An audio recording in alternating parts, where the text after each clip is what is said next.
Bonjour Christian Eckert. Bonjour. Vous avez présenté mercredi le programme de stabilité budgétaire pour les 3 prochaines années et vous avez dit non aux efforts supplémentaires demandés par la Commission européenne en matière de réduction des déficits publics, en particulier le déficit structurel. La mise en œuvre de ces recommandations, explique Michel Sapin, le ministre des Finances, aurait fait chuter la croissance et nous aurait empêché de faire reculer le chômage. Nous avons considéré, dans le respect de la Commission, qu'une autre voie était possible.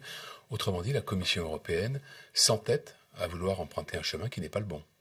Non, on va pas le dire comme ça. On va dire qu'il y a eu depuis un phénomène nouveau sur lequel il faut insister, c'est que nos résultats de 2014 ont été bien meilleurs que prévu. La Commission attendait 4,3% de déficit et puis nous avons fait 4% de déficit, ce qui est quand même 6 à 7 milliards de mieux, si j'ose dire, que ce qui était prévu. Et donc c'est un élément important qu'il nous faut prendre en compte. D'autre part, c'est vrai que la trajectoire qui nous était suggérée par la Commission avait le principal défaut d'avoir un résultat de croissance moins important que notre propre trajectoire, celle que nous proposons à Bruxelles, qui réalise une réduction des déficits aussi forte, voire même plus rapide que ce que propose la Commission, mais qui maintient un taux de croissance susceptible de recréer de l'emploi suffisamment pour faire baisser le taux du chômage. C'est notre objectif, c'est notre priorité. À quelle réaction de Bruxelles vous attendez-vous aujourd'hui ? Écoutez, il y a eu déjà quelques contacts informels pris avec Bruxelles.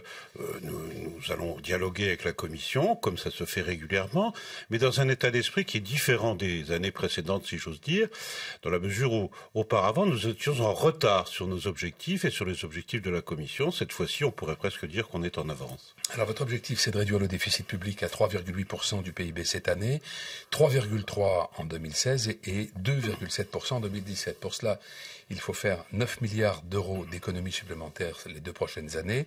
Les collectivités locales seront une nouvelle fois mises à contribution à hauteur d'1,2 milliard d'euros. Leur dotation a déjà été réduite de 11 milliards sur 3 ans. Certaines villes se disent aujourd'hui contraintes d'augmenter leurs impôts locaux très fortement et elles le font. Au final, c'est toujours le contribuable qui paye. Non, je crois que d'abord je voudrais corriger une erreur dans vos propos, oui. Pardon de le dire comme ça. Vous avez parlé d'1,2 milliard supplémentaire d'efforts. En 2016 En 2016, nous pensons que compte tenu de la plus faible inflation, que compte tenu d'un prix de l'énergie inférieur très largement, on voit bien le prix du pétrole, à ce qu'il était d'habitude, nous pensons que les collectivités réduiront leurs dépenses de façon, j'allais dire, quasi spontanée. En tout cas, c'est ce que nous souhaitons. C'est le premier point que je voudrais rappeler. Deuxièmement, cette évolution des dotations à la baisse était prévue, elle était connue de l'ensemble des élus. Alors, je ne dis pas que ça leur faisait plaisir, mais nous voulons entraîner le pays vers une réduction, dans une réduction de la dépense publique. Enfin, on ne peut pas constamment dire il faut diminuer la dépense publique pour laquelle la France est souvent qualifiée d'être le recordman d'Europe pour le moins, et puis refuser d'entraîner l'ensemble des acteurs publics, c'est-à-dire l'État bien sûr, et il le fait, l'État, mais aussi tous les acteurs publics et les collectivités locales représentent en gros 21% de la dépense publique dans notre pays. Il est donc normal qu'elles aient avec nous, avec l'État, avec les opérateurs, avec les agences, avec les caisses d'assurance maladie, un mouvement de réduction de leurs dépenses. Et vous dites, elles en profitent, si j'ose dire, pour augmenter leurs impôts en disant... Elles disent qu'elles ne peuvent pas faire autrement. Mais écoutez, je vais vous donner quelques exemples. À Toulouse, les élus de Toulouse, les nouveaux élus de Toulouse, qui avaient fait campagne en disant on n'augmentera pas les impôts, ont augmenté leurs impôts, là, très récemment, à hauteur de 32 millions d'euros. Mais la baisse des dotations n'est que de 11 millions d'euros pour cette commune de Toulouse. Donc l'explication est aussi ailleurs. Il y a une politique de gribouille, il y a une schizophrénie, c'est le mot qu'a utilisé le Premier ministre, et il a eu raison. Il est anormal que les collectivités qui ont eu des dépenses qui ont augmenté beaucoup plus rapidement que celles de l'État ou que des autres acteurs publics ne participent pas à cet effort de réduction de la dépense. Pourquoi n'y aura-t-il pas de débat et de vote au Parlement sur le programme de stabilité budgétaire, contrairement aux années précédentes? Est-ce que, au fond, c'est par peur des fondeurs? Écoutez, il n'y aura pas de débat, c'est faux là aussi. Il y aura un débat début même, il n'y aura pas de vote. J'ai passé 2 heures avec Michel Sapin à la Commission des Finances de l'Assemblée nationale. autant, sinon davantage, à la Commission des finances du Sénat. Nous retournons à l'Assemblée nationale à 3 cette fois. Il y aura Michel Sapin, il y aura Christian Eckert et il y aura Emmanuel Macron, parce que on n'en a pas encore parlé, mais il y a un programme national de réforme aussi qui accompagne le programme de stabilité. Et puis ensuite, début mai à l'Assemblée nationale, il y aura un débat de politique générale. Il n'y aura pas de vote. Alors, il n'y aura pas de vote, mais il y aura un débat. Vous savez, l'Assemblée nationale et le Sénat sont en vacances pendant 15 jours. Donc, s'ils décidaient d'interrompre leurs vacances, on pourrait peut-être en rediscuter.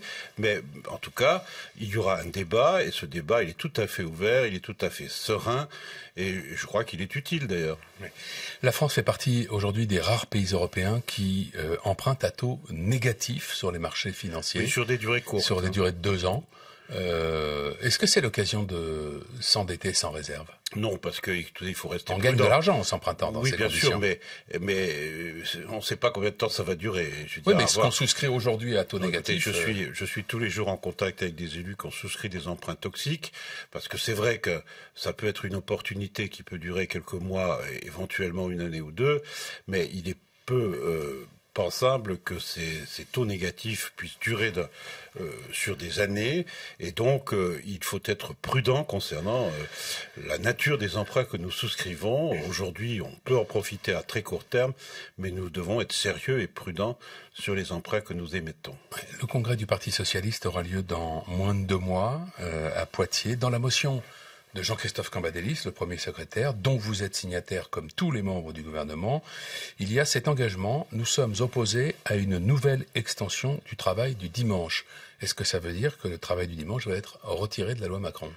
Nouvelle extension, ça dépend à partir de quel point de référence on prend le mot nouvelle. Oui, mais la loi Macron n'étant pas votée... Macron est déjà passé au Parlement, en tout cas à l'Assemblée nationale. Oui. Donc on part d'un point de référence qui est issu des travaux de l'Assemblée nationale d'il y a environ un peu moins d'un mois maintenant. Donc nous continuons le débat sur la question du travail dominical. Vous savez, cette question, je crois connaître un peu, puisque j'avais été au cœur des débats il y a 2 ou 3 ans, est une question qui se traite de façon très ciblée, de façon géographiquement très limitée. Certaines zones, des zones de commerce, je veux dire, international, on pense à la région parisienne, on pense au pourtour de certains lieux de passage, les gares, les aéroports, mais également très limitée dans le temps. Donc il faut être réaliste. Donc il faut comprendre cet engagement comme pas de nouvelle extension après la loi Macron. Écoutez, on verra. Le Congrès, d'abord, pourra travailler, pourra modifier également ses textes et ses conclusions. Dans cette même motion, au chapitre fiscalité, on peut lire ceci: notre diagnostic sur l'injustice de notre système fiscal formulé dans notre projet de 2012 reste pertinent. Plus que jamais, la grande réforme fiscale que nous avons voulu doit être menée à bien. C'était l'un des grands engagements de campagne de François Hollande. Si tout le gouvernement veut la réforme fiscale, pourquoi n'est-elle pas faite? D'abord, il y a eu beaucoup de mouvements de réforme en termes de fiscalité. Enfin, oui, mais pas la grande réforme annoncée par François Hollande. Écoutez, je ne sais pas ce qui est grand et petit. En tout cas, ce que je sais, c'est que la progressivité de l'impôt sur le revenu a nettement progressé. On a créé une tranche d'impôt à 45%. On a aligné l'impôt, on a mis au barème les revenus du capital, c'est-à-dire des dividendes et des plus-values. On a fait beaucoup plus de choses. D'ailleurs, les Français, parfois, l'ont ressenti un peu fort et l'ont fait savoir certainement au travers de leur choix au moment des élections. Nous sommes ouverts à un certain nombre d'évolutions. On a dit qu'on était prêt à travailler sur la question du prélèvement, du mode de prélèvement de l'impôt, notamment de la retenue à la source. C'est un chantier délicat. Il faut éviter aussi des transferts trop importants. La fiscalité est aujourd'hui devenue une question hyper sensible. Vos auditeurs le savent bien. Merci Christian Eckert. Bonne journée. Bonne journée à vous. Merci.